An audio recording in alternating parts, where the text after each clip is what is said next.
chaos, disorder.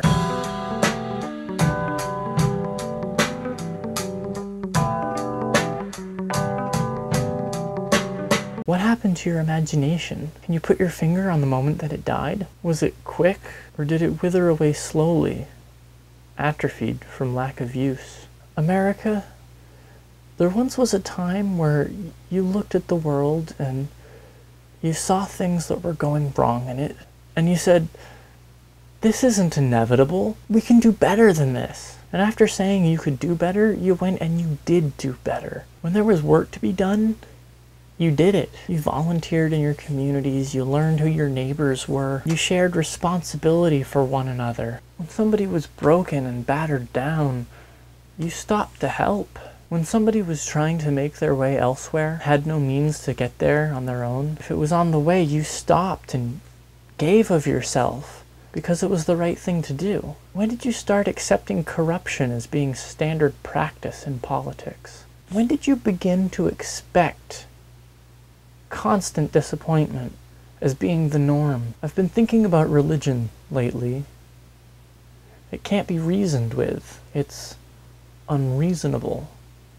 I think that's a good thing. Now, we've learned to be skeptical of religion. Many so-called religious people are quick to twist things around into things that we know are wrong. Religion has been used over and over as an excuse to hate people, to divide us, to separate us, to cause us to fear one another, to hate, to kill, to enslave. So we're quick to reject things like values and morals because we see these distorted things that they've become, and we assume that that is what they are. And since these twisted perversions are completely useless in creating the society in which we want to live, we reject them outright. In this same way, we've become cynical about government. Like religion, people have come to reject it outright, not realizing what good it can do. In this world, all there is anarchy, chaos, disorder. Government is an insurance policy against that. We pool our resources together in government as an insurance policy against that chaos, so that when that chaos enters our lives and destroys things, turns our world on its head, there's a hand there to help us up. Yes, crime exists regardless of laws, regardless of courts, regardless of police. Fires will burn your house regardless of whether or not there's a fire department. Cancer can kill you regardless of how much health care you can get. Chaos, disorder. But our pooled resources against these things are far more effective than doing nothing. They help us to survive, and so we keep them. America, we once had imagination. We once dreamed of how good things could be. We were not content with simply surviving. We enjoyed creating meaning in this world. We thought that we all, as human beings, as a society, should share in the gems of what makes us civilized. We believed in the fulfillment of humanity and everything that that entailed. We created concert halls and stages where the performing arts could flourish. We created public education so that everybody, regardless of their parents' income or status in society, would have access to the education that could help them get ahead. We created public libraries so that everybody could share in the treasure that is literature. We created public parks so that everybody, regardless of income or social status, could enjoy laying in the grass on a sunny afternoon.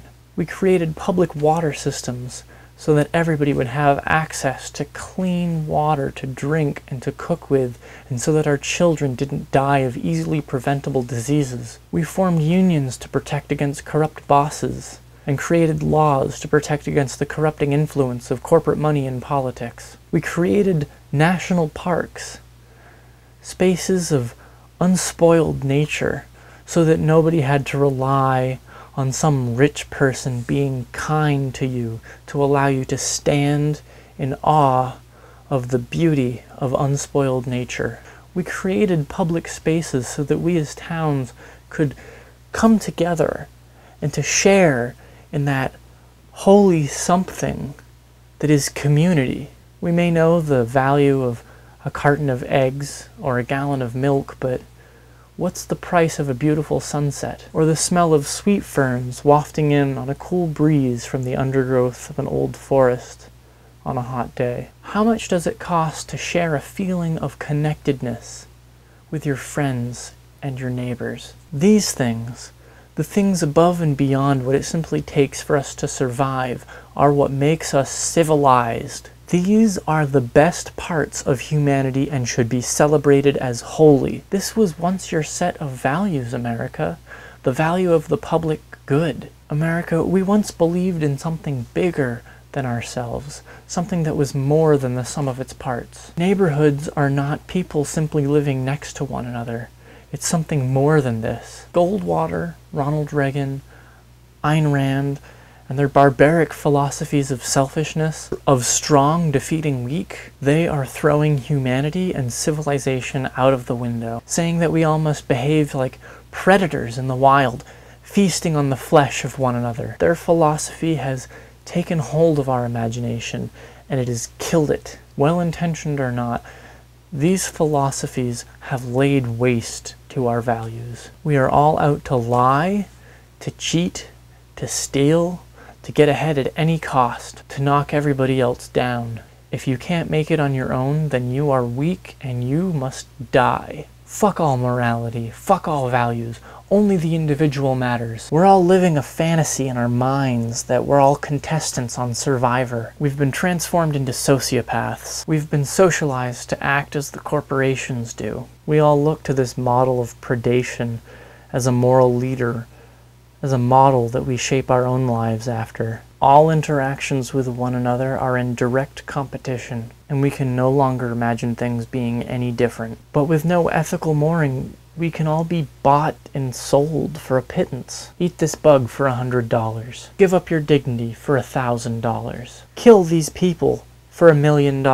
Give up everything you stand for a monthly salary. And people say, well, that's just how the world is. But they forget we get to choose how the world is. The world is not a machine. Our society is not some deterministic clock. The future is always a blank canvas on which we can paint our dreams, our intentions, our aspirations. When we live our dreams as if they're already true, we create that future that we want to live in. Your life can be extinguished in an instant.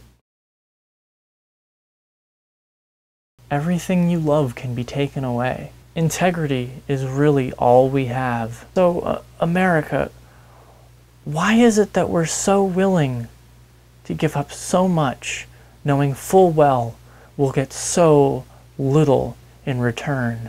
Why don't we realize that it's not only possible, but necessary to stand by our integrity? We don't need to start from a position of compromise. We need to start from a position of how the world should be and hold to that. Religiously, unreasonably. People who don't fear death are invincible to any threat against their life. People who truly hold to morality cannot be bought nor manipulated. Ideas are stronger than fists and are impervious to bullets. Entire societies rise and fall because of ideas. So America, we need to learn to dream again. We need to dream every day. We need to dream with our minds, with our hearts, with our hands and our feet, and create that better world. We need to build it for ourselves, and we need to build it for the millions who will stand in this same spot long after we've died. A better world is possible and is just as likely as an old one.